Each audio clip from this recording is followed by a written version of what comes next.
Delay means the Prime Minister will miss part of the Liberals' caucus retreat in London, Ontario this week, or likely will miss it. The Grits are promising to counter Tory messaging that they're out of touch there and say an announcement today shows just that they're not.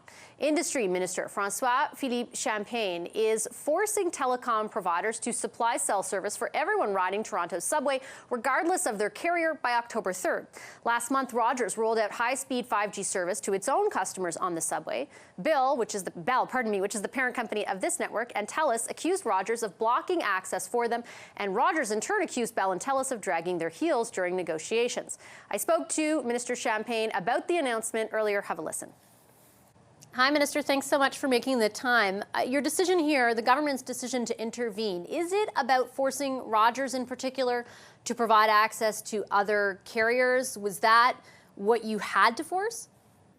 Well, it's really, at the end of the day, for me, what matters is that I look at it from the user's perspective. You know, on a weekday, on average, we have 2 million people using the subway system in Toronto. Believe it or not, it's the only transit system in Canada for which you cannot use your cell phone or in a very limited way. So basically, I said, you know, it's up to you to figure out how you're going to do it.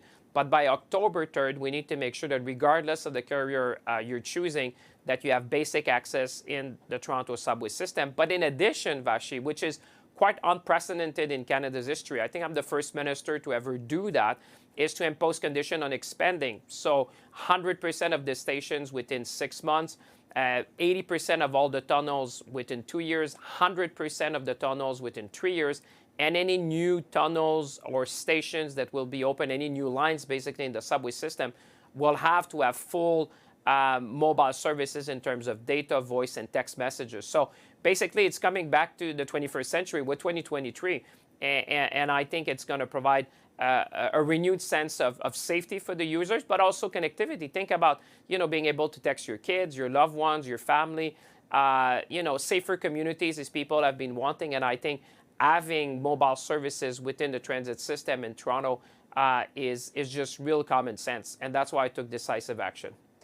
I guess that what I'm also trying to understand from your vantage point is the background context as to why you wanted to intervene at this level. Is it the way that Rogers frames it, that the other telecom companies were dragging their feet, or the way those telecom companies frame it, which is that Rogers, was preventing them from getting in there? Listen, the point of view, I take it from the people. In a sense, you remember in May, I've asked them to do so. They failed to do so. Then under the law, we had to launch public consultation. We did. And then I say the best way to ensure the public interest, to defend Torontonians and the subway riders, is to take the unprecedented step. I think it's the first time, like I said, in Canadian history, that the minister would impose on their operating license the fact that they have to serve the subway users in Toronto. And for me, that was the best way to ensure that once and for all, we will deal with this issue. They'll have to do what they have to do. That's their job. You know, they're the provider, I'm the regulator, and users just want services. So everyone has a role here. But basically, I said, if you cannot agree, I'll impose on you to find an agreement. And TTC users will then be able to have cell phone coverage when they take the subway.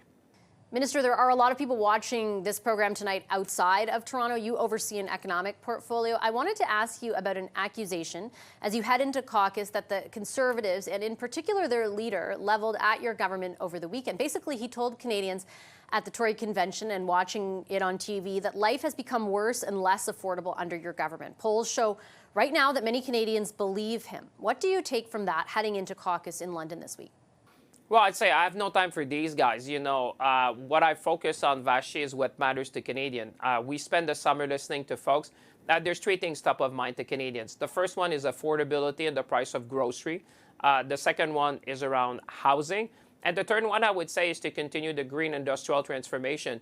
So Canadian wants to make sure we help them with the end of the week and the end of the month, but at the same time that we have a vision for the future and really deal with the issues that they face on a daily basis. And for me, the announcement we did today in terms of expanding the services, making sure that we improve their lives on a daily basis is one great example. You know, this is an issue that's been lagging for almost a decade. And we take decisive action to fix it for the people. So for me, my mission, like the mission of all my colleagues, every day that I wake up is say, how can I improve the lives of Canadians? And this morning is a good example of that.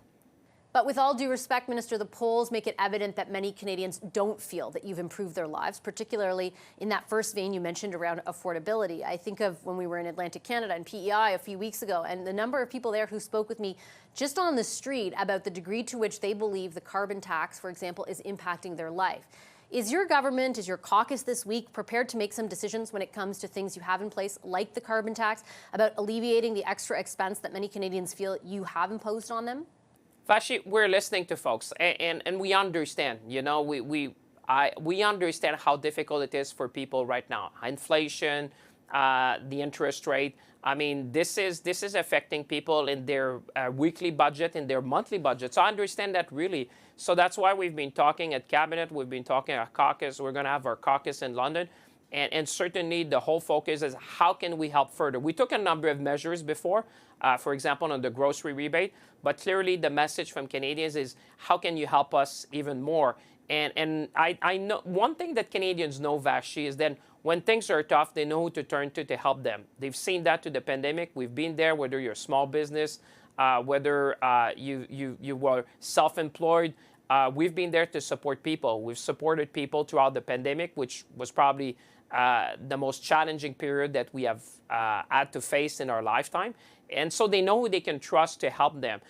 We're going to be looking at other measures that we can put together to help people. And I can tell you, this is the focus of all my colleagues and myself. Every morning that I wake up, Vassy, I'm asking, how can I do something that will help folks?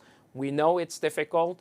We know that, you know, there's still a period of time before things get better. So how can we help right now? And I think we have a record of being there for people. If, Minister, though, it is true that Canadians feel they can turn to your government if they need help, why don't the polls reflect that? Why, in fact, do they show something very different? Listen, I'm not a pollster, but what I can tell you, Vassy, I talk to folks, you know, every day, and I've heard it from a number of people. They told us what is affecting them. This morning, I say not having access to their cell phone in subways is one thing we've heard. We're fixing it.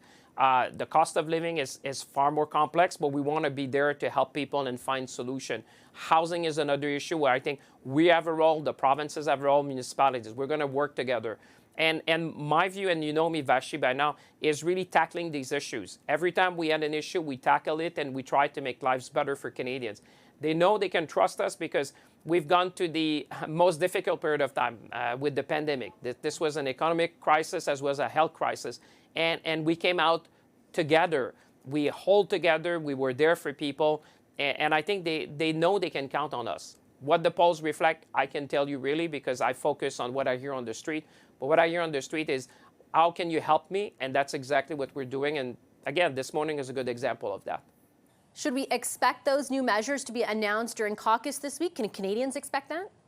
Well, we'll be listening to colleagues as well. All of my colleagues have been spending the summer to listen. But one thing that our viewers need to know, Vassy, we really are close to what people feel, and we understand their need. We want to be there for them as we have always been, and they know that it's through Liberal governments that you know we have their back. One thing they know about the Liberal government and the Liberal Party is that we always have the back of Canadians. It was true during the pandemic. It's going to be true to this difficult time. But, Minister, my apologies, that doesn't answer whether or not they can expect new measures to address affordability sooner rather than later. Well, if I was to tell you everything, Vassy, today, you probably won't invite me to your next show. So let's take step by step. Today, we have a great announcement. Millions of Torontonians will feel safer now when they take the subway, and we're going to tackle one issue after the other. Okay, Minister, I'll leave it there. I appreciate your time as always. Thank you. Thank you very much. Thanks for having me.